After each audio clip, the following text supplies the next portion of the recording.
Hey guys, so first off, I'm gonna skip all of the crap about, oh my god, it's been so long since I made a video, because I don't think you probably really want to hear about that. I came in here to talk about my favorites, and assuming you read the video title, I'm guessing you wanted to hear about favorites too. So we'll just acknowledge that and kind of move on. My favorites for January have a lot of brushes in them. The first ones I kind of feel a little bit bad to talk about because they were a limited edition holiday collection, but that's okay. So, three of my favorite brushes from the past month or so are the Hoto Noel set, which have a lovely blue handle that is the same as my school colors, which I'm not a big sports fan, but it's still kind of fun. It has a tiny little eyeshadow brush, kind of a flat lay down brush. The blush brush, cheek brush, whatever you want to call it. It's pretty standard cheek brush size. And probably my favorite one out of the three, the powder brush, which is just a big, fluffy, like all over powder brush. They all have white goat hair, which is incredibly soft. All the construction on them is really, really nice. Everything's, the ferrule is attached to the handle really well. No weird rough spots or bad finishing. And I've only had a few hairs shed from each of them, which is normal. They're definitely not, fluffing out, coming out everywhere. Like I said, these were a limited edition thing, but Hoto actually came out probably like last fall with their Takumi series, which is a series of white goat brushes that I assume is similar or better quality. So those are an option if you missed these.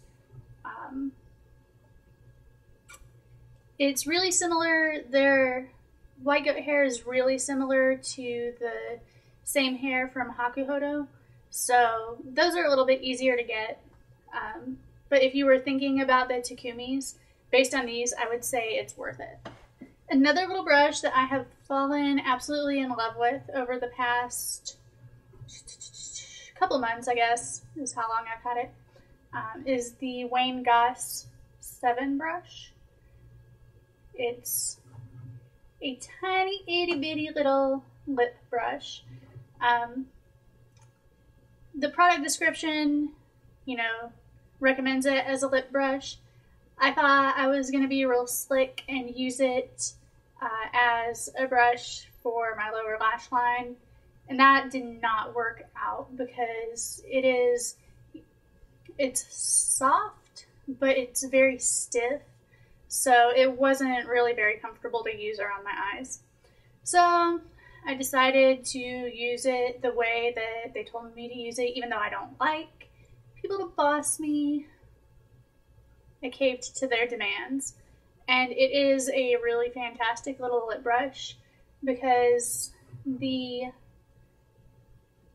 edge, I don't know if you can see that, it's very, very sharp. So you can get a really, really sharp, nice line and then use the flat side to fill in. It's not as flexible as some of the lip brushes I've used, but it picks up the product really well and lays it down really well instead of just smearing it around like a lot of the synthetic lip brushes I've tried. So I'm very happy with this. If they would just make a retractable version or maybe a version with a cap on it that I could take with me every day, I would be so excited I would probably piss my pants. So if you're listening, Wayne, that is my request to you. Another favorite for the month is, the Sephora retractable brow pencil. Yes. I cannot find really any difference at all between this pencil and the Anastasia Brow Wiz, which is one that I've used for probably a couple of years now. I'm almost out of this one, so, and I'm gonna buy another one. I have my old used up Brow Wiz right here. Unfortunately, it's like totally flat almost. But you can see the tip of the pencil is really fine. It's great for doing really precise strokes. And the color, I have soft charcoal, and it's almost exactly the same color as ebony.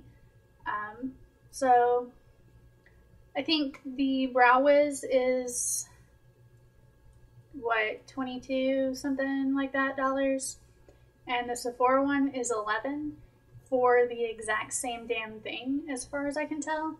So yeah, you know why that's my favorite now.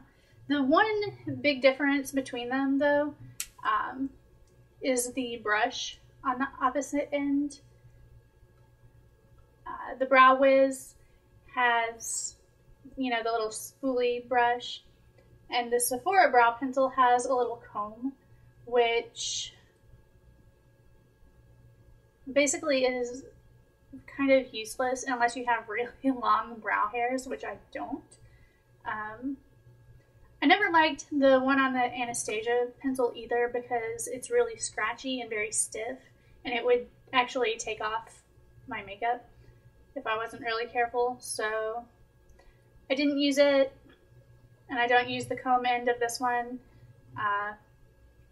They could probably just skip those both, in my opinion, but I'm sure somebody somewhere loves it.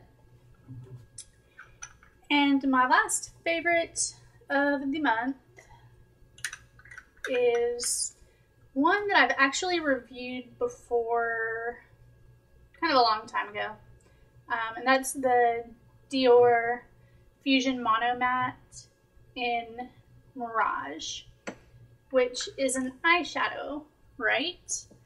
But you can't tell me what to do. You look at that, it's kind of a perfect cool gray, gray taupish, you know, get a swatch here. That is, in my opinion, basically a perfect contour color for light or, you know, light medium skin. And I use a brush like this. This is the Hoto J212, I think. So kind of a dense one, and just, and you are contoured. So I know there aren't a lot of options for cool toned contours, even though why would you want anything other than that, I guess, unless you have really, really warm toned skin. And I know a lot of people are constantly looking for suitable colors, so I was really excited to find out that I could use this one that way, and I do highly recommend it. And that really is the extent of my favorites for this month, because I could go on and on and on, but nobody wants to hear that. And I gotta save something for next month anyway. Actually, a lot of the things that I wanted to put in my favorites for this month, I got toward the end of the month. So I should probably use them for just a little bit longer before I go rave about them to the stars. Alright, so I'll put links to all this stuff in the description there. Subscribe if you feel like it. I'll post up another video sometime at some point. And until then, see you later.